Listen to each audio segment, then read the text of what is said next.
Hello, listeners, and thanks for tuning in once more to Master English with Tim, the podcast where Tim helps you learn English in depth and detail, and without ever hurrying. I'm Tim, native speaker of English, English teacher since 2005, polyglot, world traveler, writer, and yes, podcaster, and I'm here to help you bring your English to the next level. In this week's episode, I'm going to help bring your English to the next level by returning to a topic that I haven't talked about in a long time, since episode 45, in fact, and this week's episode is 85, so it's been 40 weeks. That topic is word roots. So a word root is the main part of a word that has a specific meaning and that is often shared with other words. So let's take that apart a little bit. I say the main part of a word, I mean it's not the ending like an ed ending or an s or an ing or ation or ment that you put on the end of a word. A root is the main part of a word. So the idea of word roots is that you have the same root with the same meaning in different words. Sometimes a root is made up of several letters. For example, we have the Latin root sept in words like accept, concept, deception, and reception. But sometimes a root can be just a couple of letters. That is the case with the words in this week's episode, which all share the root dr or dr and have a connection with liquids or drinking. In any case, let's get started with our words with the root dr. One small note though, I will be dealing with several words that have to do with drinking alcohol, and if you aren't interested in that topic, you can just skip to the second chapter of this episode. Okay, the first word we are going to work on is the irregular verb drink, with the past simple form drank, with the letter A, so D-R-A-N-K. Of course, we all know what it means to drink water or juice or coffee or whatever, and we probably also know that when we say that someone drinks, but don't say what specifically, that we all know that we are saying that the person drinks alcohol more or less routinely. If we say someone drinks heavily, that means the person drinks too much alcohol. When a person's thinking and actions are affected by alcohol, we can say that the person is drunk. A person can be a bit drunk, slightly drunk, completely drunk, or worst of all, piss on himself drunk or piss on herself drunk. Obviously, this is really vulgar stuff. So, there is one thing that you might not know about the adjective drunk. The fact that you might not know about is that drunk can also be a noun. So, a drunk is a person who is completely drunk often. When I say completely drunk, I mean that the person has difficulty walking and or talking. So yeah, a drunk is a person who is in that condition a lot of the time. Now, we have another noun for a person who drinks far too much, and that noun is drunkard, ending with the letters A-R-D, so drunkard. Is there a difference between a drunk and a drunkard? Not at all, honestly. But the word drunkard is definitely more old-fashioned. You can find it in older books. And you can hear it occasionally, too, in speech. So, let's come back for a moment, though, to adjectives that come from the verb drink. I want to tell you about a second adjective we have in English, which means the same thing as drunk and comes from the same verb. That second adjective is drunken, with an E-N at the end of it, so drunken, D-R-U-N-K-E-N. So why do we have two adjectives to talk about exactly the same phenomenon? Honestly, I can't name a good reason, but the fact remains that we have these two adjectives, drunk and drunken. There is an important rule about this adjective, though. You must have a noun after the word drunken. That means that you can't, for example, cannot say, I couldn't understand anything he was saying because he was so drunken. No, you can't say that. You need a noun after drunken.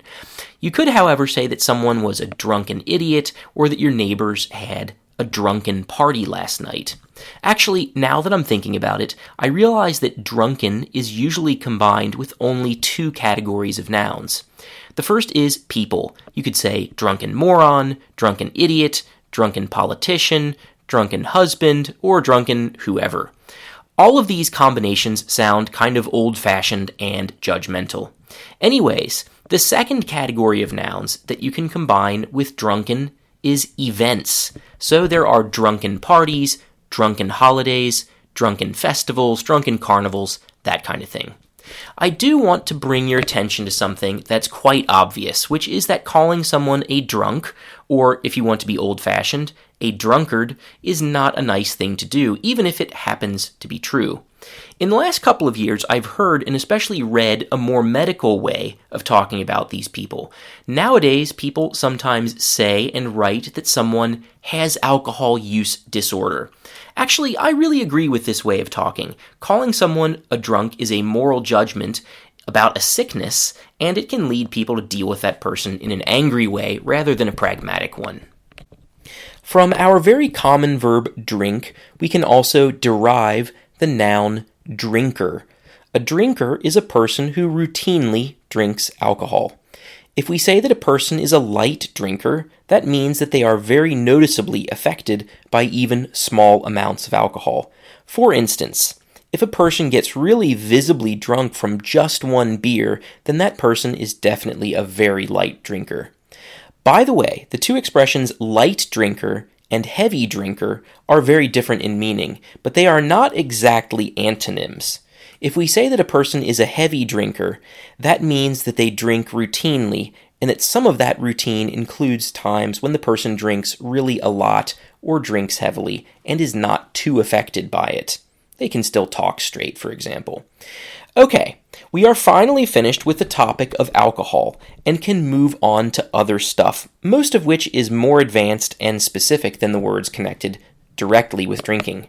Our next word with the root dr that's connected with liquids is drain. That's D-R-A-I-N, drain. Drain has three related meanings. The first meaning of drain is to remove all of the liquid from something. So you can drain a canal, you can drain a lake, you can drain a pond. A pond, by the way, is a small lake. But why would anyone drain a lake or a pond? Well, honestly, I guess that it doesn't happen that much anymore. The police used to drain ponds sometimes because they thought a dead body was there, or because maybe they thought a car had crashed into the pond and then sunk to the bottom, and they didn't know where it was, but wanted to take the car out. So nowadays, they have radar, and it's pretty easy to find a car like that. Now, if it rains heavily, moving on to the second meaning of drain, if it rains heavily, your basement in your house could have a few centimeters of water in it, and in that case, you would need to drain your basement. In fact, when I was a kid, this happened to our house pretty often. Our house was at the bottom of a hill, and when it rained a lot in a short period of time, water would start coming in through the garage. One time we had around a meter of water in the basement, and it really sucked. A lot of the water just went away itself through the holes in the floor and through the water tunnels under the house, but some of the water stayed in the basement, so we had to drain the basement and also to clean up all the dirt and mud that was laying everywhere. Now, moving on to the third meaning, we also have a metaphorical sense of drain, which is to quickly use most or all of an important resource. For example, you could say that the repairs you need to make to your house are draining your bank account or are draining your budget. Or when you have a lot of applications in use at the same time on your phone or computer, that drains the battery. If a person says they're drained, that means they're so tired that they can't do anything. I think school teachers feel drained a lot of the time, especially new ones, and probably psychologists feel drained a lot too. Oh, there's one more meaning, a fourth one. Drain can also be a noun. Imagine that you walk into your apartment after work and then go into the kitchen. There you see the dinner table, the refrigerator, and shelves with all your food on them. You also see the sink. The sink is that kind of metal box where you wash your dishes and wash your hands. The sink is also probably where, if you're not very lucky, your roommate leaves the dirty dishes. In any case, at the bottom of the sink, you can see a small hole for the water to flow through so that the water can leave the house. That hole is called a drain. You can find a drain in the kitchen sink, you can find a drain in the bathroom sink, and you can find a drain in the bathtub or shower. All of those things have drains. we still have several more words containing the root dr and that are connected with liquid. First, we have drop. A drop of water is a very small bit of liquid, usually water, that is falling through the air. So if you look out the window of your house in the morning and see that the sky is cloudy, but decide to go on a walk anyways because you think that it won't rain, and then you go on your walk and you feel a drop of rain, just one drop of rain on your face, you might start to think seriously that you made the wrong decision. Also, sometimes it happens that it's a sunny day and you're driving your car. You go under a bridge and a drop of water falls from the bridge and onto the front window of your car. So again, a drop of water. Let's move on to the next word, which is drip. D-R-I-P, drip. When a liquid drips, drops of it fall through the air. Usually it's water that drips, but sweat can drip, and in horror movies, blood or other horrible and strange colored liquids can drip also. You can also say that things that contain liquid drip, which usually means they're working badly. For example, your sink can drip. Your fridge can drip. If you have a cold, your nose can drip. A car's engine or fuel tank can drip fuel, and if the brakes in your car drip, you really shouldn't drive the car until the brakes are fixed. Also, you don't want paint to drip onto your carpet. Okay, time for the next word. Our next word is dribble. D-R-I-B-B-L-E. When a liquid dribbles, a small amount of it moves slowly, usually downwards. For example, honey can dribble down from a spoon or down the side of the glass jar that it's in. A small amount of partly dried blood can also dribble from a cut on a person's hand. We have another meaning of dribble. Dribbling is something that you do with a basketball. When you dribble a basketball, you kind of lightly throw it towards the ground so that the ball hits the ground pretty fast and comes back up to your hand. If you do this action repeatedly, you are dribbling the basketball.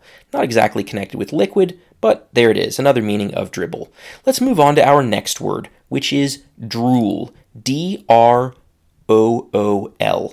When a person or animal drools, that means that some water or spit falls out of their mouth in a slow, uncontrolled way that's not very pleasant to watch. Well, okay, seeing a baby drool is okay, but that's because babies are special and almost whatever they do is at least okay to watch. Dogs, especially big ones, also drool, and it's pretty disgusting to see their spit fall on the floor. We also say that people drool when they're hungry and smell some really delicious food. By the way, the spit that comes out of a person or animal's mouth and that is on their face or has fallen on the ground, we can also call that spit drool. So drool can also be a noun.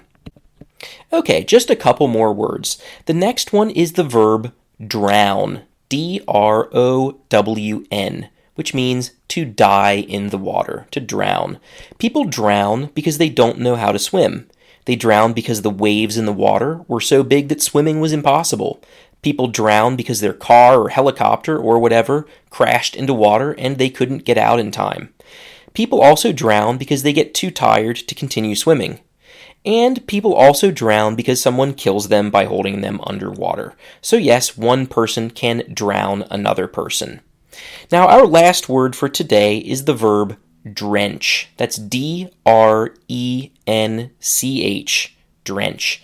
And the adjective that derives from it, which is drenched. So that's D-R-E-N-C-H-E-D.